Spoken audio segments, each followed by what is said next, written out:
Hi teachers, అందరూ బాగున్నారా? Welcome back to our channel Surya smart ideas.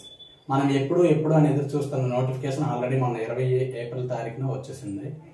దానికి సంబంధించి అప్లికేషన్ కూడా స్టార్ట్ అయింది. ఏప్రిల్ 20 నుంచి మే 15 వరకు లాస్ట్ డేట్ ఉంది. అందరూ ఒకసారి నోటిఫికేషన్ చూసుకోండి. మనం అప్లై చేసేటప్పుడు లాస్ట్ 2018 డిఎస్సికి ఇప్పటికి చాలా అప్లికేషన్ విధానం అనేది చాలా మారింది. దాన్ని కొంచెం డిలే అయినా మీకు చాలా క్షుణ్ణంగా చెప్తాను, వినండి. ఈరోజు నేను వేరే అప్లికేషన్ దగ్గరుండి పెట్టించాను. అందుకు అక్కడ మీకు ఏమేమైనా సమస్యలు ఎదురవుతాయా, అక్కడ ఏమైనా డౌట్స్ వస్తాయనేసి దాని గురించి క్లారిటీ ఇవ్వడం కోసం నేను ఈరోజు ఈ వీడియో చేశాను. దీన్ని మ్యాటర్లోకి వెళ్లే ముందు ఒకసారి మనకి పెర్స్పెక్టివ్స్ కూడా మన డిఎస్సి సిలబస్ లో ఉంది. పెర్స్పెక్టివ్స్ ఇన్ ఎడ్యుకేషన్, విద్యా దృక్పథాలు.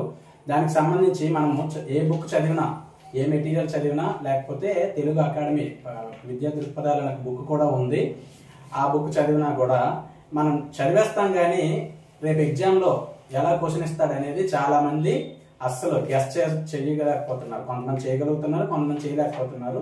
ఎగ్జామ్కి వెళ్ళిన తర్వాత ఇలా కూడా బిట్ అడుగుతాడా, అయ్యో తప్పు పెట్టేశానని మీరు చాలా మంది సఫర్ అవుతూ ఉంటారు. అవి సఫర్ అవ్వకుండా ఉండడానికి నేను ఈరోజు ఒక బుక్ చూశాను, చాలా బాగుంది. పెర్స్పెక్టివ్స్ కి శ్రీకృషి పబ్లికేషన్స్ వారు నాగమనేందర్ రెడ్డి గారు రాశారు ఈ బుక్.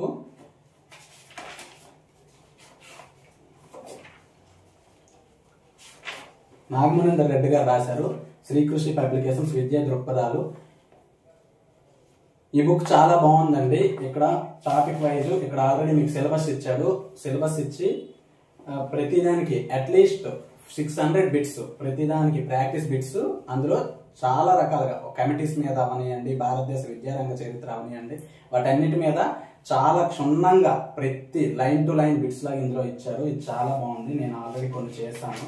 ఇవ్వండి, భారతదేశ విద్యా చరిత్ర. ఇది దాదాపు ఇవే 590 బిట్స్ ఇచ్చారు. ఇలా ప్రతిదానికి బిట్స్ ఉన్నాయి.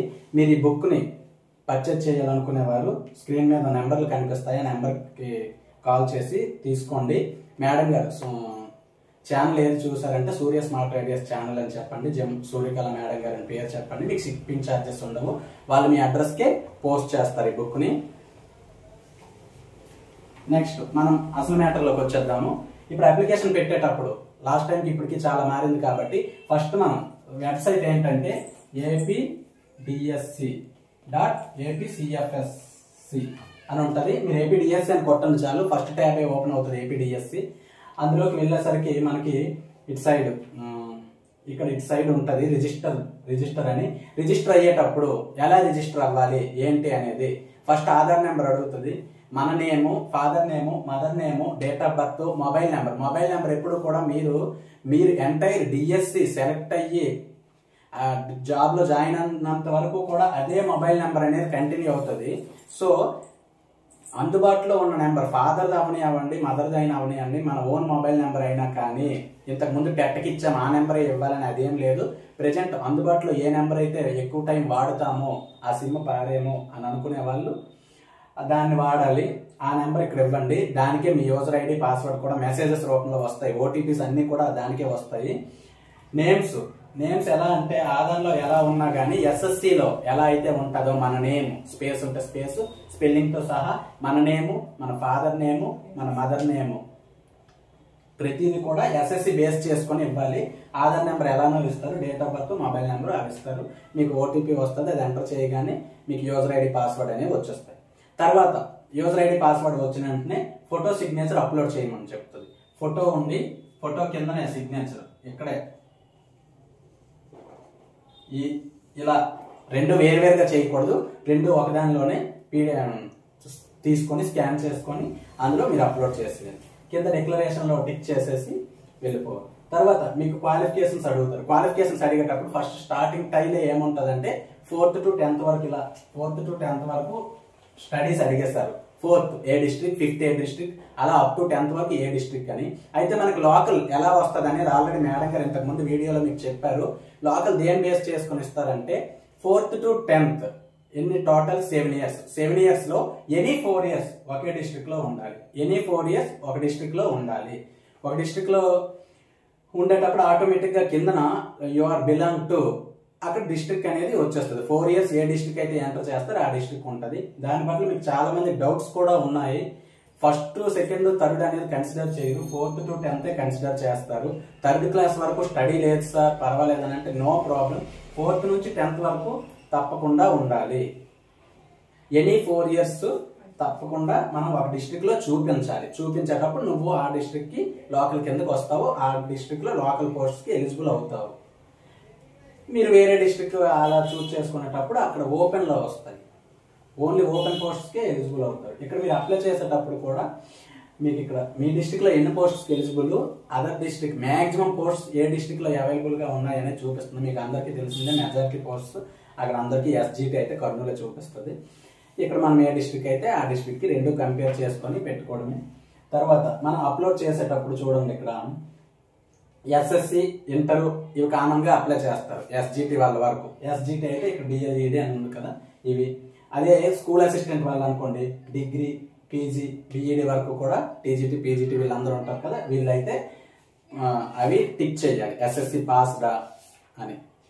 చేసేటప్పుడు అక్కడ కొన్ని అడుగుతుంది, మీరు ఎస్ఎస్సి హాల్ టికెట్ నెంబర్ అడుగుతుంది, ఎస్ఎస్సికి ఇంటర్కి డిగ్రీకి పీజీ అన్ని టోటల్ బిఈడికి డిఎల్ఈడికి అన్నిటికీ కూడా సేమ్ అడుగుతుంది. హాల్ టికెట్ నెంబర్ అడుగుతుంది, యూనివర్సిటీ అడుగుతుంది. యూనివర్సిటీ అడిగేటప్పుడు ఓన్లీ డిగ్రీ పీజీ మీరు ఏ యూనివర్సిటీస్ అయితే ఆంధ్ర యూనివర్సిటీ అయితే ఆంధ్ర యూనివర్సిటీ, నన్నయ్య అలా మీకు ఏదైతే సర్టిఫికేట్ మీద పైన మెన్షన్ చేసి ఉంటుంది మీరు ఎవరిని అడగాల్సిన అవసరం లేదు. మీరు మీ సర్టిఫికేట్ని అబ్జర్వ్ చేయండి చాలు. 10th క్లాస్కి అయితే బోర్డ్ ఆఫ్ సెకండరీ ఎడ్యుకేషన్, ఇంటర్మీడియట్కి అయితే board of intermediate education AP, డిగ్రీకి అయితే ఏ యూనివర్సిటీ అవుతుంది, పీజీకి అవుతుంది, బిఈడికి కూడా పైన ఉంటుంది, డిఎల్ఈడి మన సర్టిఫికేట్ మీద డిఈడి అని ఉంటే డిఈడి అని పెట్టండి, డిఎల్ఈడి అని ఉంటే డిఎల్ఈడి అని పెట్టండి.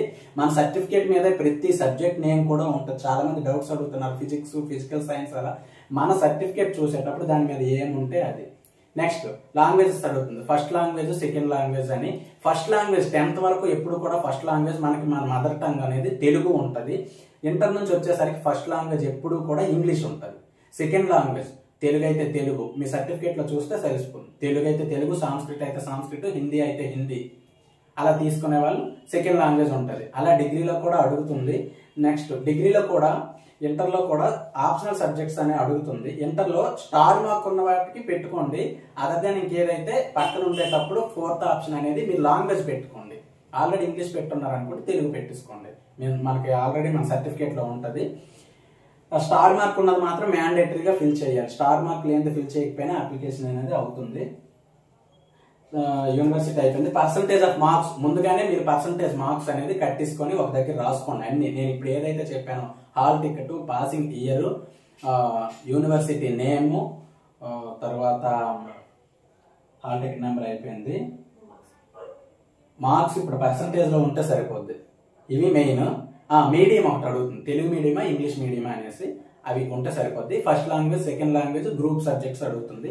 ఇవి మీరు పక్కన పెట్టుకోండి. పర్సంటేజ్ మాత్రం ముందే కట్టుకోండి. గ్రూప్ సబ్జెక్ట్స్ అంటే మీకు అక్కడ కనిపిస్తుంది, సర్టిఫికేట్ మీద అయితే కనిపిస్తుంది కాబట్టి నో ప్రాబ్లం. కానీ పర్సంటేజ్ అయితే మాత్రం మీరు ముందే కట్టేసుకోండి. పర్సంటేజ్ కూడా కట్టేటప్పుడు మనకి ఎన్ని మార్క్స్ అయితే వచ్చాయో వచ్చిన మార్క్స్ వచ్చినవి బై టోటల్ ఇంటూ 100. చాలా మంది అడుగుతున్నారు, 10th క్లాస్ లో పాయింట్స్ ఉన్నాయి, 2012 to 2019 వరకు పాయింట్స్ ఉన్నాయి. పాయింట్స్ ఉండేటప్పుడు మనకి అక్కడ ఏం చెప్పారంటే ఆల్రెడీ ఒక ఆర్డర్ అనేది ఇష్యూ చేసి ఉన్నది. పాయింట్స్ వచ్చేటప్పుడు మనకి ఎన్ని పాయింట్స్ అయితే వస్తాయి, వచ్చిన పాయింట్స్ నాకు ఇప్పుడు 9.5 ఇంటూ 10 చేస్తే 95% మన మార్క్స్. అలా మీకు ఇచ్చిన పాయింట్స్ ఇంటూ 10 చేయండి. డిగ్రీకి కూడా సేమ్ అలానే చేయండి, నో ప్రాబ్లం. మనకి ఏది కూడా ఎప్పుడైనా సార్ మళ్ళీ ప్రాబ్లం అవుతుందేమో డిగ్రీకి అది ఇవ్వలేదు కదా అని అంటే మాత్రం డిగ్రీ కూడా టోటల్ పాయింట్స్ ఎన్ని అవుతాయి, 10 కదా. సో మనకు ఒక 8 పాయింట్స్ వచ్చాయి అనుకోండి, 80% వేయండి. 9 పాయింట్స్ వస్తే 90% వేయండి, నో ప్రాబ్లం. 10th క్లాస్కి అయితే ఇలా మనకి ఇలా రాసుకోమని కన్వర్షన్ టేబుల్ అని ఇచ్చారు మనకి. తర్వాత ఫీజు పేమెంట్స్ అడిగేటప్పుడు ఇంకోటి ఉంది, క్యాస్ట్ ఈడబ్ల్యూఎస్. ఎవరైతే ఓసీ, ఇప్పుడు ఈడబ్ల్యూఎస్ ఎవరు, economically weaker section 8 lakhs below ఎవరైతే ఇన్కమ్ ఉంటుందో వాళ్ళ ఫ్యామిలీకి ఈడబ్ల్యూఎస్ ఓసీ వాళ్ళకి ఇష్యూ చేస్తారు. క్యాస్ట్ అంటే బీసీ ఎస్సీ ఎస్టీ క్యాస్ట్ ఉండే వాళ్ళు క్యాస్ట్ చేసుకోండి. క్యాస్ట్ అనేది ఎప్పుడు మనకి 7 years దాన్ని దాటి వ్యాలిడేషన్ ఉంటుంది కాబట్టి 7 years దాటి కూడా పర్మనెంట్ గా ఉంటుంది. క్యాస్ట్ ఎప్పుడు మారదు. క్యాస్ట్ మారినప్పుడు మనం ఏం చేస్తామంటే అక్కడ మనకి నెంబర్ ఎంటర్ చేయమంటున్నాడు. అప్లోడ్ చేయమనట్లేదు. జస్ట్ నెంబర్ క్యాస్ట్ కి ఇటువైపు బార్ కోడ్ కింద ఉంటుంది, సిజిసి సమ్ నెంబర్ ఉంటుంది. అది ఎంటర్ చెయ్యగానే మీ పేరు, ఫాదర్ నేమ్, మీరు ఏ క్యాస్ట్ అనేది కూడా అక్కడే వచ్చేస్తుంది. డీటెయిల్స్ అక్కడ ఆల్రెడీ వచ్చేస్తున్నాయి. రాలేదు అంటే మాత్రం మీరు కొత్త క్యాస్ట్ చేసుకోవడం ఉత్తమం. రీసెంట్ క్యాస్ట్ ఒక 7 years బ్యాక్ వరకు వస్తుందో లేదో తెలియదు, కానీ ఈ రోజు నేను అప్లై చేసింది అయితే మాత్రం 2 years బ్యాక్ ఉన్న క్యాస్ట్ ఈ రోజు అప్లికేషన్ లో పెడితే డీటెయిల్స్ అయితే వచ్చేసాయి. అంటే ఆల్రెడీ సీడింగ్ అయి ఉంటాయి, ఆధార్ సీడింగ్ ఉంటుంది కాబట్టి నో ప్రాబ్లం. ఈ క్యాస్ట్ నెంబర్ పట్టుకొని వచ్చేస్తుంది. ఈడబ్ల్యూఎస్ మాత్రం 1 year కి మారుతుంది. మీకు ఆల్రెడీ ఈడబ్ల్యూఎస్ కి టైం ఉంటుంది, ఎందుకంటే 8 lakhs అనేది 1 year బేసిస్ మీదే తీసుకుంటారు. ఈడబ్ల్యూఎస్ మాత్రం కొత్తది చేసుకుంటే బెటర్. లేకపోతే ఈ రోజు అప్లికేషన్ పెట్టేటప్పుడు ఈ రోజు వరకు టైం ఉందా లేదా అనేది చూసుకోండి. ఈడబ్ల్యూఎస్ ఒకటి నెంబర్ కొట్టాలి. చాలా మంది మేడం గారిని కూడా ఆల్రెడీ డౌట్స్ అడిగారంటే, క్యాస్ట్ అనేది మన ఫాదర్, అమ్మాయి అయినా అబ్బాయిలకైతే ఇప్పుడు మారదు, అమ్మాయిలకు కూడా మారదు. ఎందుకంటే మీరు చదువుకునేటప్పుడు మీ పేరు అనేది 10th class లో ఎస్ఎస్సిలో ఏమైతే ఉంటారో జీవితాంతం మీరు ఆ పేరుతోనే కంటిన్యూ అవుతారు. చదువుకున్న అమ్మాయిలు ఏదైతే ఉంటుందో ఆఫ్టర్ మ్యారేజ్ మాది క్యాస్ట్ మారుతుందా అదే మాత్రం మీరు పెట్టుకోకండి. మన నేమ్ 10th class లో ఎలా ఉందో అంటే మన ఫాదర్ క్యాస్టే మనకి జీవితాంతం ఉంటుంది. ఇంటర్ క్యాస్ట్ మ్యారేజ్ చేసుకున్నా అత్తవారింటికి వెళ్ళిపోతే అత్తవారి క్యాస్ట్ మనకు వస్తుందేమో అని అనుకోవడం మాత్రం మీ అపోహ. మన ఫాదర్ నేమ్తోనే మనకి జీవితాంతం క్యాస్ట్ అనేది రన్ అవుతూనే ఉంటుంది. మన ఫాదర్ నేమే. మనం వేరే అత్తవారింటికి వెళ్ళినప్పుడు మనకి రాదు, అది మన పిల్లలకు వస్తుంది. ఎందుకంటే ఫాదర్ ఎవరైతే వాళ్ళ హస్బెండ్ ఉంటారో ఫాదర్ వాళ్ళు అవుతారు కాబట్టి అది అవుతుంది. ఫాదర్ని బేస్ చేసుకుని వస్తుంది క్యాస్ట్. సో మనం 10th class లో మనం ఏదైతే క్యాస్ట్ మన పేరు మీద క్యాస్ట్ జనరేట్ అవుతుంది కాబట్టి మన ఇంటి పేరు ఇప్పుడు మేడం గారు జమ్ము సూర్యకళ అంటే ఆ పేరుతోనే క్యాస్ట్ జనరేట్ అవుతుంది. ఫాదర్ డాటర్ ఆఫ్ వాళ్ళ నాన్న పేరుతో క్యాస్ట్ జనరేట్ అవుతుంది. అంతేగాని అత్తవారి పేరుతో మాత్రం క్యాస్ట్ జనరేట్ అవ్వదు. అది గుర్తుపెట్టుకుని ఈడబ్ల్యూఎస్ ఎవ్రీ ఇయర్ మారుతుంటుంది. 1 year దానికి 10 year వ్యాలిడ్ ఉంటుంది, వ్యాలిడ్ అప్ టు అని ఉంటుంది. ఆ డేట్ వరకే ఈడబ్ల్యూఎస్ చెల్లుతుంది. ఆ తర్వాత మళ్ళీ కొత్తది చేసుకోవాలి. ఈడబ్ల్యూఎస్ చేసేటప్పుడు లాయర్, నోటరీ అవి ఉండాలి, అడుగుతారు. మీరు ఇంకా చేసుకోకపోతే వెంటనే వెళ్ళి అప్లై చేసుకోండి ఈడబ్ల్యూఎస్. తర్వాత ఫీజు పేమెంట్, ఇది ఇక్కడ చాలా important. 750 for each paper. Fees payment చేసేటప్పుడు ఏమంటున్నారంటే, మన క్వాలిఫికేషన్ తగ్గట్టు మీరు డిఎల్ఈడి, బిఈడి 2 ఉండి, పీజీ ఉండి, డిగ్రీ ఉంటే మన ఎన్ని పోస్ట్స్కి ఎలిజిబుల్ అనేది కూడా ఇక్కడ చూపించేస్తుంది. ఎన్ని పోస్ట్స్కి ఎలిజిబుల్ ఇలా ఇచ్చి ఇక్కడ ఎస్జిటి అయితే ఎస్జిటి, ఇక్కడ స్కూల్ అసిస్టెంట్, సోషల్ అయితే సోషల్, ఇంగ్లీష్ అయితే ఇంగ్లీష్ అలా ఇస్తుంది అనమాట. అంటే మనం బీఈడి చేస్తే 2 స్కూల్ అసిస్టెంట్లకు ఎలిజిబుల్ అవ్వచ్చు. ఇప్పుడు నేను సోషల్ ఇంగ్లీష్ చేస్తున్నాను, నేను స్కూల్ అసిస్టెంట్ సోషల్కి, స్కూల్ అసిస్టెంట్ ఇంగ్లీష్కి ఎలిజిబుల్. నేను పెట్టాలనుకుంటే రెండింటికి టిక్ చేసుకొని పెట్టాను అనుకోండి. దీనికి 750, దీనికి 750. ఎస్జిటికి కూడా నాకు డిఈడి కూడా ఉంది కాబట్టి ఎస్జిటికి మళ్ళీ పెట్టాలనుకుంటే ఎస్జిటికి కూడా సెలెక్ట్ చేస్తే మొత్తం 3 750 అనేవి పే చేయాలి. నేను లాస్ట్ టైం అప్లికేషన్ పెట్టలేదు కాబట్టి నో ప్రాబ్లం, మళ్ళీ పే చేయాలి. లాస్ట్ టైం అప్లికేషన్ పెట్టిన వాళ్ళకి మాత్రం అక్కడ ఆల్రెడీ చూపిస్తున్నారు. ఈరోజు నేను అప్లికేషన్ పెట్టిన అమ్మాయికి లాస్ట్ టైం 2 అప్లికేషన్స్ పెట్టాను. Vizianagaram district, Kurnool district 2 application పెట్టడం వలన అప్పుడు 1500 పే చేశాం అప్లికేషన్ ఫీజు. అక్కడ ఏమడిగిందంటే యువర్ బ్యాలెన్స్ 1500 అని అక్కడ చూపించింది.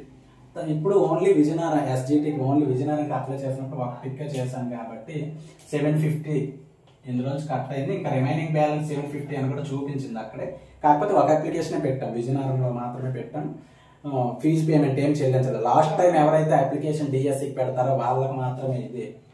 నెక్స్ట్ సేమ్ పోస్ట్ అయితేనే నోటిఫికేషన్లో మెన్షన్ చేశారు మీరు సేమ్ పోస్ట్. లాస్ట్ టైం ఈ అమ్మాయి ఎస్జిటికి విజయనగరంలో పెట్టింది కాబట్టి మళ్ళీ ఇప్పుడు పెడితే సరిపోయింది.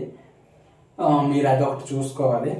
ఇంకా ఏమైనా డౌట్స్ ఉంటే మాత్రం కింద కామెంట్ సెక్షన్లో తెలపండి. ప్రతి ఒక్కరికి నేను రిప్లై ఇస్తుంటాను. టైం వేస్ట్ మాత్రం చేయకండి, చదువుకోండి. చాలా తక్కువ టైం ఉంది. అంత సవ్యంగా జరిగితే మాత్రం జూన్ 6 నుంచి ఎగ్జామ్స్ అంటున్నారు. జూన్ 6 నుంచి జూలై 6 వరకు కాబట్టి ఏదైనా పోస్ట్ పోన్ అవుతుందా అవేమీ మీరు చూడకండి. ఎగ్జామ్ అయిపోతుంది అనేసి దాని గురించి రేపు పెట్టిన ఎగ్జామ్ రెడీగా ఉండాలి. మనం ఎప్పుడు పెట్టినా ఎగ్జామ్కి రెడీగా ఉండాలి అనేది మాత్రం మీరు ఒకటి ఫిక్స్ అయిపోండి. ఎన్నో ఏళ్ల నుంచి చదువుతున్నారు. 2018 తర్వాత ఇన్ని సంవత్సరాల తర్వాత డిఎస్సి ఇస్తున్నారు కాబట్టి పోస్ట్ పోన్మెంట్ అవుతుందా అవన్నీ మరి ఆలోచించకుండా చక్కగా చదువుకోండి. మనం ఒక డిస్ట్రిక్టే అప్లికేషన్ పెట్టుకోవడం అవుతుంది. లాస్ట్ టైం అంటే have you applied for non local other district అని ఉండేది. ఇప్పుడు ఆ ఆప్షన్ అయితే అందులో ఇవ్వలేదు. మీరు ఆ అప్లికేషన్ అనేది చాలా జాగ్రత్తగా చూసి పెట్టుకోండి. నెక్స్ట్ ఇంకా అందరూ దేని గురించి ఎక్కువ అడుగుతున్నారంటే మేడం గారు ప్రిఫరెన్సెస్ ఏమైనా ఇవ్వచ్చు అని మేడం గారు చాలా డౌట్స్ అడిగారు. నెక్స్ట్ వీడియోలో మీకు ప్రిఫరెన్సెస్ గురించి మనకి ఏవైతే ఉన్నాయి municipality, municipal corporation, GPA, GPP, tribal welfare schools అవి ఎలా ఉంటాయి అనేది ఈ వీడియోలో మరి కొంచెం దాన్ని చాలా విశదీకరించి చెప్పాలి, చాలా క్షుణ్ణంగా దాన్ని చెప్పాలి. దాన్ని బట్టి మీ నిర్ణయం తీసుకోవచ్చు. ఇది చెప్తే ఇంకా లెంగ్తీ అవుతుంది కాబట్టి నెక్స్ట్ వీడియో కోసం మీరు వెయిట్ చేస్తూ ఉండండి. ఇలాగే ఛానల్ ఫాలో అవుతూ ఉండండి. వీడియో ఎండ్ వరకు చూసి లైక్ చేయండి, కామెంట్ చేయండి, సబ్స్క్రైబ్ చేసుకోండి మన ఛానల్.